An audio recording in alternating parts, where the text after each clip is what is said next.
our lives. It has the strength to lighten or dampen our mood, to increase or decrease our ability to think well, and to strengthen or weaken our bodies. According to Stephanie Merritt in her book, Mind, Music, and Imagery, Unlocking the Treasures of Your Mind, disorderly music even has the ability to cause growth to occur on mice's minds. Today I'd like to share my passion for music with you. I have been studying piano since I was 6 years old, and I have performed and played in several competitions and performances since then. Today I'd like to talk with you about how to properly select a piano piece to play, how to properly and time effectively practice that song, and finally how to polish, memorize, and perform the piece. The first step is practicing the piece. The first step is selecting the piece to play. This is dependent on two factors, the first being the occasion at which you'll be performing. For example, if you're playing in front of a bunch of high school students, you want a song that is flashy and showy and very fast and impressive to the untrained listeners' ears. If you're playing at a musical competition where there are many educated adjudicators who know the ins and outs of music, you want to pick a song that is very well respected in the musical world. The second factor which determines which piece you should play is your skill level. You want a song that will push your abilities and increase your abilities, and one that is a showcase for the abilities that you do have, but you don't want one that is so hard that you can't properly perfect it by the day of the performance. The next step in this process is practicing the piece.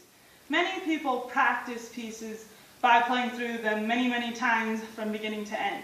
This is simply ineffective. The people that do this either don't perfect the songs all the way or else spend many more hours than is necessary. The best way to practice is hands alone, very slow, evenly, without the pedal. Practice with the metronome. This is a metronome. It ticks like that, very evenly. It helps keep your rhythm exact and your timing precise. These are the ways in which you should practice. Slowly and very detailed and disciplined practice. Also, you should drill your hardest spots. You should practice by sections. Pick the very hardest section that is the most difficult for you to play and play it a ton of times until you have it perfectly. Then move to the next hardest section. The next step in this process is to polish, memorize, and perform the piece. When you're polishing the piece, you want to have strong dynamics and you want to add in the pedal and have very rich warmth and tone to the piece. I'd like to demonstrate an example of dynamics.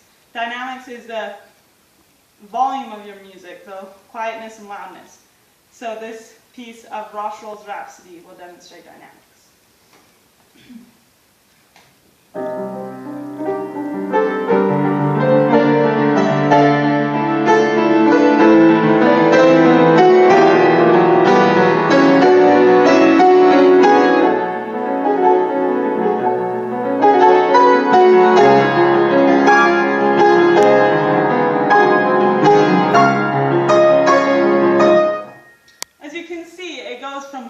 To loud, and then just at the apex, when you think it's going to be the loudest note, it goes quiet again, and then builds again till it's loud and beautiful and open. Dynamics have a huge part in music, and they influence the power and emotion of the music greatly. Another part is the tempo, speeding up and slowing down. You want to get your song up to speed when you're polishing it. I would like to demonstrate again with part of this rhapsody, with the ending part. It's a ritardando. Ritardandos are when you slow the music down increment by increment, and often musicians put them at the end of the music so it prepares the listeners and tells them that the end is coming and puts them at peace.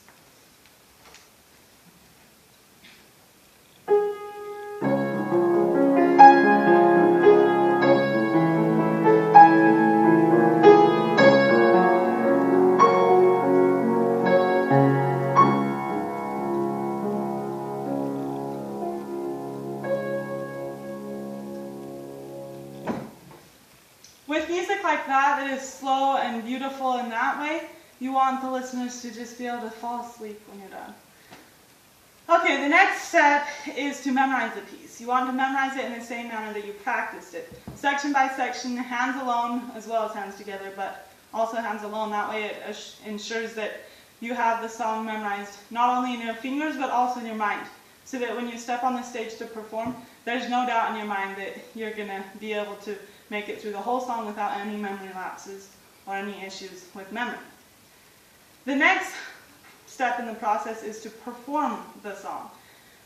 Directly before you perform, you want to warm up on a piano, play a bit, and get your fingers loose and ready to go.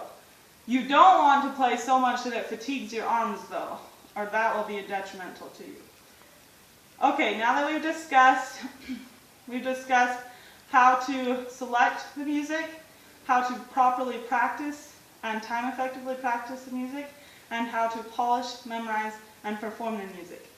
The better you have the song in your control and you're able to control the dynamics and speed and everything of it, the more control and influence you have in the hearts and minds of your audience.